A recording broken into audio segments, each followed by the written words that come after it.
Shalom. Shalom to the saints. Shalom to the hopeful elect. Another beautiful day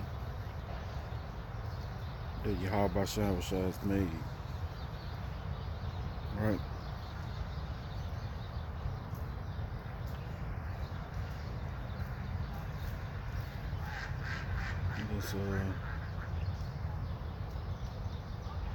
Let's get right into it. That's the title of the lesson. It's called Spiritual Warfare, right? So, this is the book of Ephesians, chapter 6, and verse 10. Finally, my brethren, be strong in the Lord Yahweh Ba'ashem Yahushua, and in the power of his might.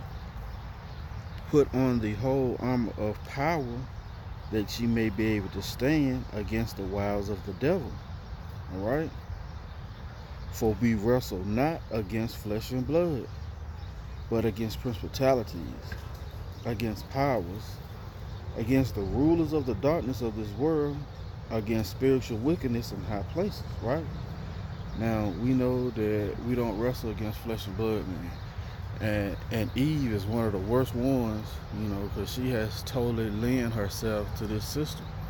She has totally lent herself to the ways of this world, right?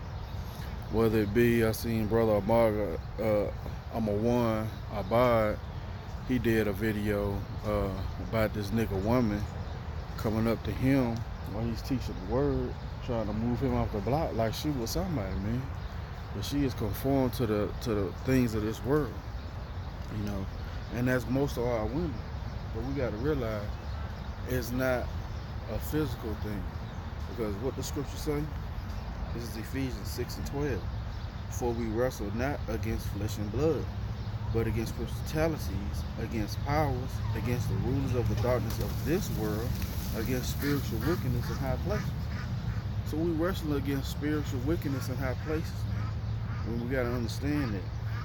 We understand that it's not, you don't have demons come up against you, but you got to be able to be spiritual and discern, man, that those are coming up against you to take you basically off your square, take you out of the place of being spiritual. And you got to recognize that, right? Verse 13, wherefore take unto you the whole armor of power, that ye may be able to stand in the evil day, and having done all to stand, right? So we gotta realize we gotta gird up our loins like a man and be able to stand in the evil day. And I got a precept right quick. It's a lot.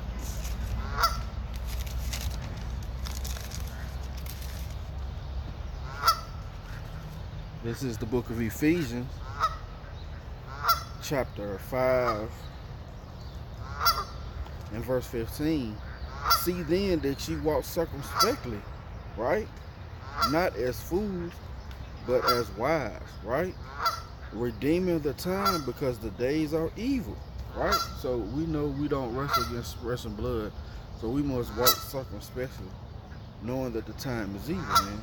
The more closer and closer we get to our salvation, the more and more the demons are going to pick up to try and throw you off of what you need to do as far as serving and pleasing Yahweh B'Ashem Yahushua, right? And verse 17, Ephesians 5 and 17, wherefore be ye not wise, but understand what the will of the Lord is, right? So you got to be wise to understand what the will of the Lord is, right?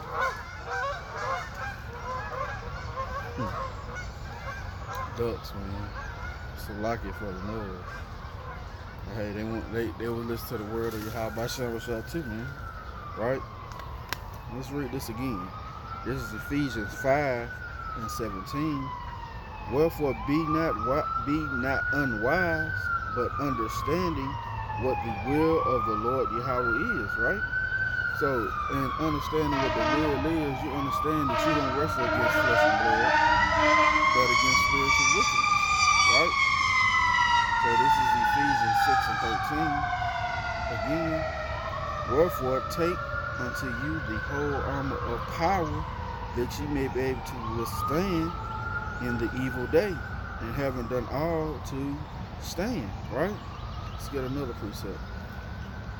This is the book of 2 Corinthians, chapter 10 and verse 4. For the weapons of our warfare are not carnal, but mighty through power to the pulling down of strongholds, okay? It's mighty through your heart by showing shot to pull down the strongholds, man. The strongholds on the minds of our people and the strongholds on the mind of the elect. So we got to understand that our battle is not a carnal battle. You know, going on, verse 5, casting down imaginations and every high thing that exalted itself against the knowledge of power, and bringing into captivity every thought. Let's read that again. And bringing into captivity every thought to the obedience of Hamashiach, right? So you got to bring into every thought that you have the obedience to the Most High, Yahweh B'Shem Yahushua. Why? Because we wrestle not against flesh and blood, right? Now let's go back to Ephesians 6, verse 14. Stand therefore, having your loins girt about with truth, right? And having on the breastplate of righteousness, okay? So we gotta understand that the truth is these holy scriptures, man. We gotta have our loins. Let's read that again. Therefore stand, having your loins girt about with truth, and having on the breastplate of righteousness, okay? Let's get a precept. This is 1 Peter chapter 1 and verse 13. Wherefore gird up the loins of your mind, okay? Be sober and hope to the end for grace that is to be brought unto you at the revelation of Yahushua HaMashiach, right? So once again, it's about girding up your mind so you can be prepared for this spiritual battle, man, this spiritual warfare, all right? Let's get another precept, okay? Because it's all about preparing yourself mentally. You know, you got to understand, you walking through this walk, that you're going to encounter demons, man, because they see you striving to do what Yahweh B'Shem Yahushua told you to do. And you can't be carnal and let them put you in the place to where you won't be pleasing to Yahweh B'Shem Yahushua, right? So this is 1 Thessalonians chapter 5, and I'm gonna start at verse 5.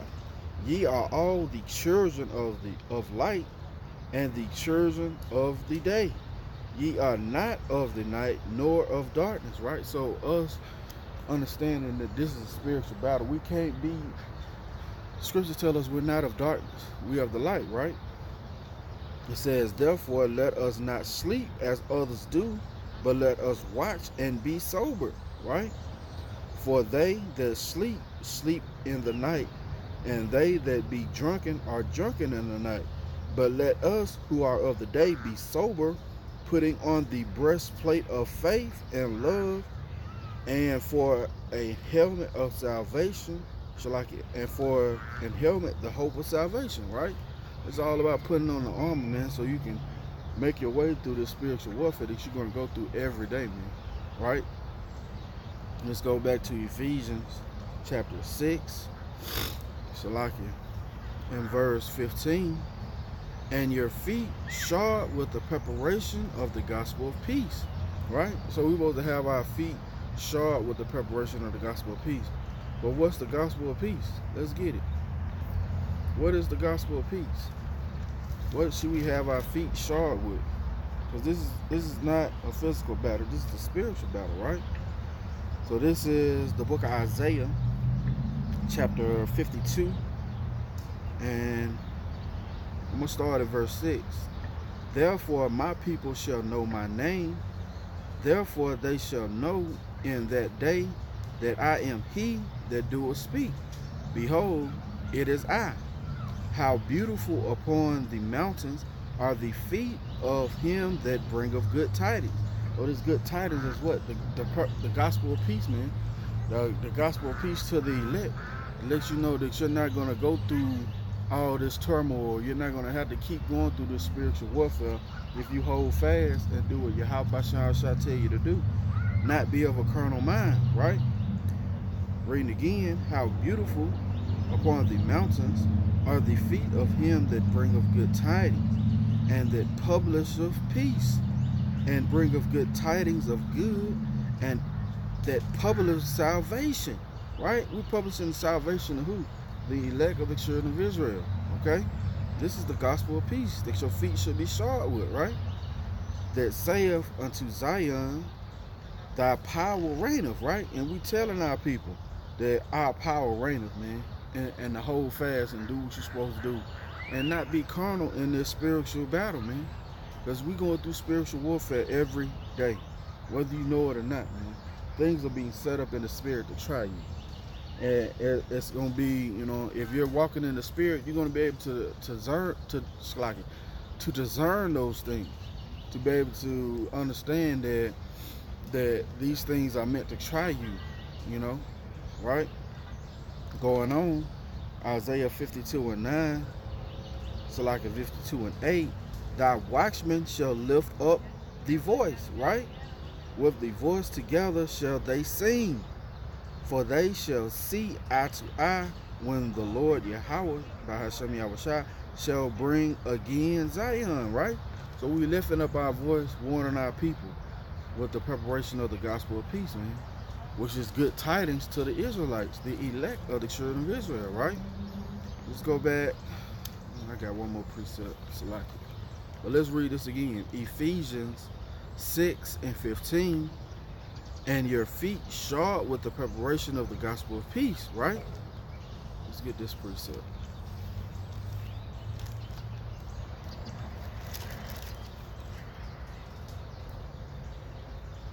This is Romans chapter 10 and verse 13. Whosoever shall call upon the name of the Lord, Yahweh shall be saved. How then shall they call upon him in whom they have not believed? And how shall they believe in him whom they have not heard?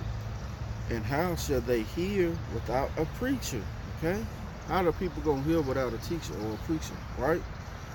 And this is what I want right here, verse 15. And how shall they preach except they be sent? For it is written, how beautiful are the feet of them that preach the gospel of peace. This is what you're supposed to have your feet shod about, right? And bring glad tidings of good things. Those good things that you're going to get the kingdom, Lord willing, right?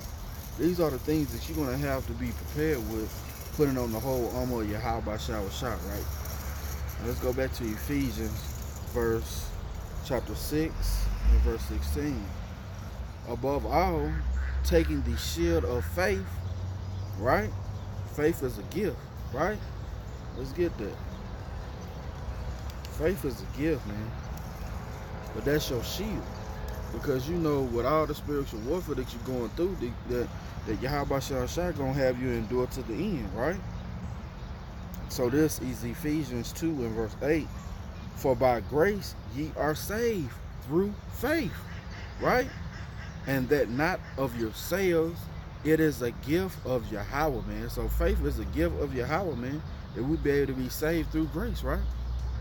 Let's read this again. Ephesians 6 and 16. Above all, taking the shield of faith, wherewith ye shall be able to quench all the fiery dots of the wicked, man. The wicked of our people and the wicked of the the 2/3, and the wicked of the people that's in this world right now, man. That's what we're taking with us, right? That we may be able to quench all the fiery dots, all those things that are being shot out against us, right? And that's a beautiful thing that we have these scriptures to give us guidance in these final days, right? So let's go on. But matter of fact, let's read this again. It says, above all, taking the shield of faith, wherewith ye shall be able to quench all the fiery darts of the wicked, right? Verse 17, and take the helmet of salvation, which is the sword of the Spirit, which is the word of God, right? Which is the word of power. So we take this with us because this is how we're going to be able to fight. We're not fighting any carnally battle, man, right? We're not fighting any fleshly battle, because everything is spiritual. Everything comes from the spirit before it's being manifest in the physical. And you got to be able to understand it. You got to be able to discern those things, right? And let me see. Verse 18, praying always with all prayer and supplication in the Spirit, and watching thereunto with all perseverance and supplication for all saints, right? So it's for all saints. Who are the saints? Let's get it. Who are the saints according to the scriptures? Because that's what your prayer and supplication is supposed to be too, right? Well, this is Psalms chapter 148 and verse 14. He also exhorteth the horn of his people, the praise of all his saints, even the children of Israel, a people near unto him, praise ye Yahweh, right? So those are the saints. Let's get another precept, right? So this is Psalms chapter 50 and verse 5. Gather my saints together unto me, those that have made a covenant with me by sacrifice. Who made that covenant with Yahweh by sacrifice? The Israelites, man. That's the only people who had that covenant set up from the beginning, right? Let me close it up. Because this spiritual battle, man, you're going through spiritual warfare, you gotta bring yourself up, you gotta be ready. You know, we can't be carnally minded. To be carnally minded is death, right? Matter of fact, let me get that. Let me get that real quick. Select it.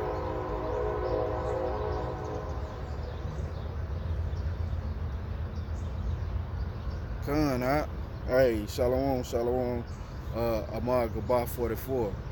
Yeah, at the park, waiting on the brothers to come through. We're gonna go into a live lesson on mysteries of the kingdom. Brother Awawa, head of the GMS Birmingham camp, on mysteries of the kingdom. So you wanna get a little bit more food, you know, eat a little bit more. You know, we'll be going live probably about 7:30, 8 o'clock on Mysteries of the Kingdom on YouTube, right? Let me get this precept.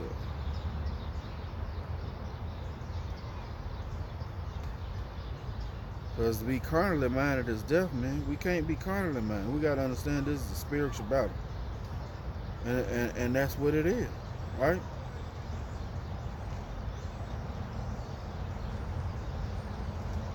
So like, this is the book of Romans,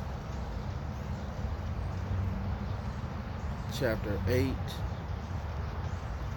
and verse 6, man. Because we got to be spiritual minded in everything, man. In everything, you know. And Yahweh Shah let us know when when it's time to get carnal, right? It ain't gonna be right now. So we're not gonna do anything to taint the gospel, right? He sent us out as what be wise as serpent and harmless as dove. He sent us out among wolves or sheep, right? Let's get this precept and we're gonna close it out. This is Romans chapter 8 and verse 6. It says, verse 5, for they that are after the flesh do mind the things of the flesh, right? So we can't be after the flesh. We can't be carnally minded, right? We always got to be spiritual minded. We got to always understand that this is a spiritual battle because we in spiritual warfare, all right? Let's read this again. For they that are after the flesh do mind the things of the flesh, but they that are after the Spirit, the things of the Spirit. For to be carnally minded is death, but to be spiritually minded is life and peace. Okay? To be spiritually minded is life and peace, man. Understand, this is spiritual warfare that you're going through every day that is meant to try you, right? To refine you, to have you not thinking the same way you thought before while you was in the world, all right? Verse 7, because the carnal mind is enmity with Yahweh, for it is not subject to the law of Yahweh, neither indeed can be, and it can't be. To be carnally minded, you're not going to be subject to the laws of Yahweh. Why? Because the law is spiritual, right? Verse 8. So then they that are in the flesh cannot please Yahweh. But ye are not in the flesh, but in the Spirit. If so, be that the Spirit of Yahweh dwell in you. Now, if any man have not the Spirit of Hamashiach, he is none of his. So we want to have the Spirit of Yahweh by Shah Shai. We don't want to be carnally minded. We know this is a spiritual warfare. This is a spiritual battle. Right? Lord willing, this has been edifying. I want to give all praise, honor, and glory to the Most High Yahweh, by Hashem, Yahweh Shai, by Hashem Rakakadash. Double honors to the elders and apostles of Great Millstone. Much respect to the brothers laboring in this truth worldwide to wake up the elect of the children of Israel. Till the next time I say, Shalom.